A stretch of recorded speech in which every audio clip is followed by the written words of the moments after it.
Welcome back to Dr. Sellers Educate. We are happy that you're back tuning in for another snapshot. If you haven't already, make sure you go ahead and subscribe to this channel so every single time a new episode is released, you'll be alerted right away. If you're new to your journey towards certification, congratulations on taking the next step as you focus on those key competencies to close gaps to ensure that you will perform successfully on the exam. If you are a returning nurse educator, congratulations and welcome back to you. We are thrilled that you're here so we can continue to support you on your journey towards success. For this snapshot, we are focusing on the stakeholders and the role that they play as we develop our curriculum in our nursing programs. I hope you enjoyed this episode and we look forward to seeing you on the other side. Curriculum and stakeholders, the story of 3 Whys, our ability to engage and collaborate with stakeholders. As we think about the importance of nursing students graduating with competencies that will allow them to transition to practice to provide safe quality care, taking some time to look at our curriculum is a very important step. Our stakeholders give us important information that help us make adjustments to our curriculum that will essentially provide a safer practicing nurse upon graduation. Who are the stakeholders? That's our why number 1. We certainly work with our internal stakeholders, which can include our faculty, our deans, our chairs of our nursing program, as well as our provost and our president of the university. It can also include our students. Each of these team members help us make adjustments to our curriculum so that students have a holistic learning experience and are able to independently provide safe patient care upon graduation and after they pass NCLEX. External stakeholders, where there are several, first starting with our community members. Nurses serve the community. As a nurse educator, we want to ensure that our students are equipped with the knowledge and skills that they need to provide safe patient care. We want to ensure that they are equipped with the ability to provide safe patient care. Some of those abilities are going to include effective communication, interprofessional collaboration, allowing them to work well with others as they provide safe patient care, and the ability to engage and practice following evidence-based policies that are developed by the healthcare organization. Additional external stakeholders are going to include our healthcare partners. So those acute care settings, those community settings where students are providing safe patient care, we want to ensure that we are engaging with them to gather feedback that will allow us to make improvements in our curriculum. Another important stakeholder that we may not think about is going to be the political dynamics. Sometimes those can be quite a challenge to maneuver around, and they may be internal and they may also be external. The first step in breaking down some of the barriers that we may experience with internal and external stakeholders is developing a solid relationship. A trusting relationship is going to allow us to engage in discussions, especially when the outcomes may not be favorable, and to have transparent conversations about how to improve the relationship. The final point that we want to cover under why number 1 is the evidence-based practices that are outlined in our policies and procedures within our healthcare organizations. As a nurse educator, whether we are in the didactic setting or in the clinical setting, we want to ensure that the content that is being taught in our courses is in alignment with the policies and procedures within the healthcare organizations where our students are practicing. We rely heavily on our clinical faculty to give us feedback about any inconsistencies or any incongruencies to ensure that there is alignment.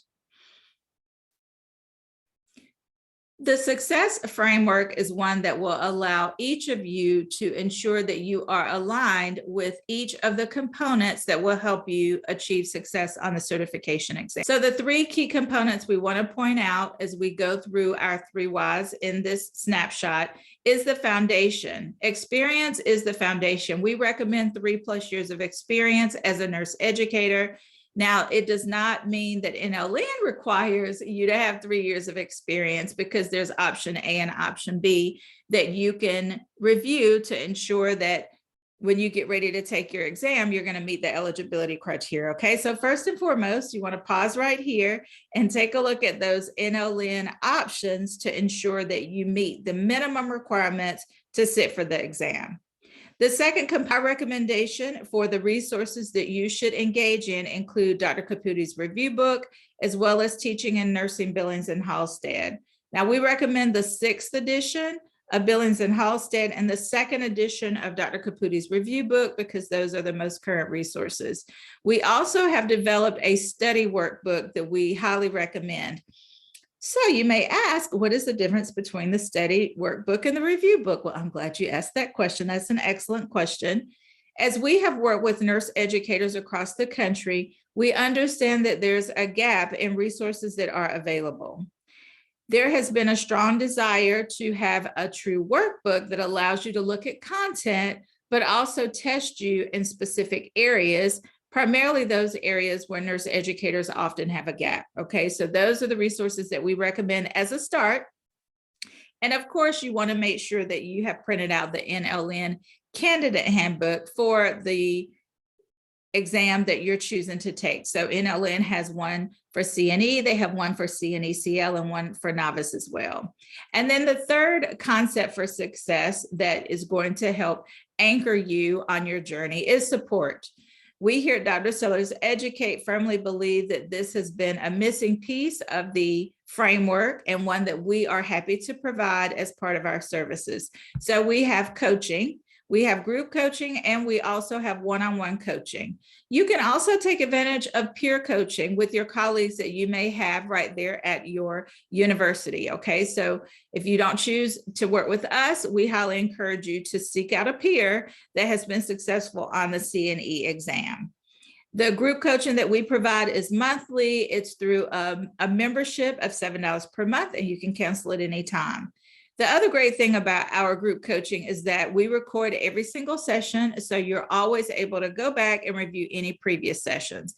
We know that life is busy and it's hard to manage schedules outside of work and during the work week. So we do our group calls on Saturday, but again, if you're not able to make it, don't worry about it. Just watch the review, and you can always reach out if you have questions. Second is going to be the actual review.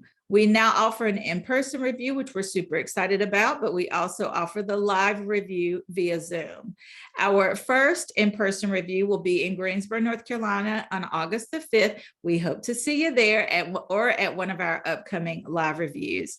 And if you're super busy, as many of us are, we still offer the self-paced review course. Happy to announce for the first time on this episode that we will be allowing those that have completed the self-paced course to receive 4 contact hours. Okay, so those have been approved by ANCC.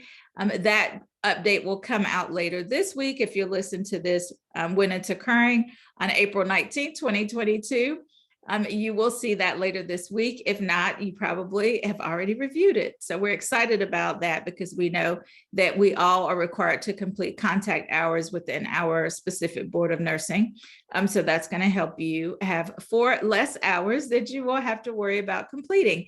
And then the third level of support that we provide is right here on this YouTube channel. We provide weekly episodes to help you close your gaps, as well as learning guides and resources over on our website, which is drsellerseducate.com. Okay, so this is our Nurse Educator Certification Exam Success Framework that outlines key concepts for success to help nurse educators like you that are on their journey close gaps and feel more confident when you sit for the exam. Why number 2 is looking at the role that we have as a change agent. As we think about our role being a change agent and leader in academia, We want to ensure that we are collaborating with our clinical faculty for those of us that are in the didactic setting. And if you're in the clinical setting, we want to ensure that we are staying aligned with the course objectives and are clear about how those clinical objectives work collaboratively to ensure students are understanding and breaking down content in the classroom in a way that they can easily apply it in the clinical setting.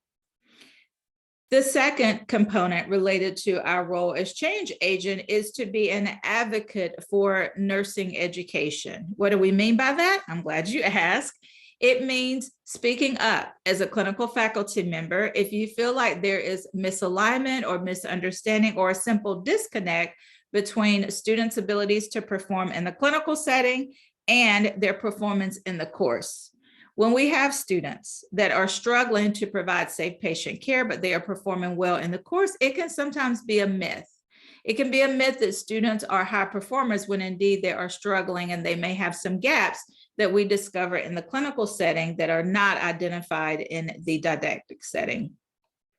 We want to work collaboratively with our healthcare partners in the practice setting to ensure that we are up to date on specific processes related to nursing care.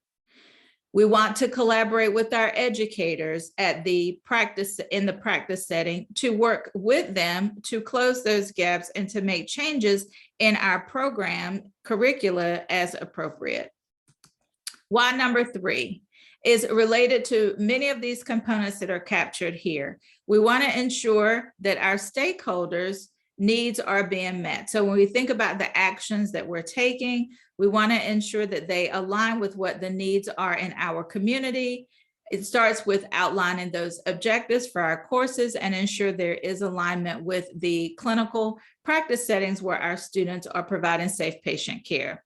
As a supplier of healthcare professionals, we want to ensure there is alignment between what our healthcare partners need in their community and the service that our nurses are providing within their organizations and how the program is being developed, what that content is going to include. And for those of you that have unions in your area, that can also be a component or an external stakeholder that we want to consider.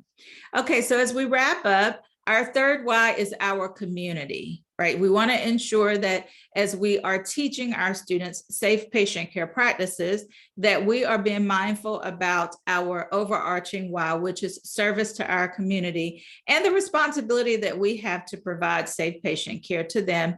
This has been Dr. Sellers Educate. We are so happy that you are here and thrilled to support you on your journey. If you have questions, you can reach out to us at info@drsellerseducate.com or drsellerseducate@gmail.com.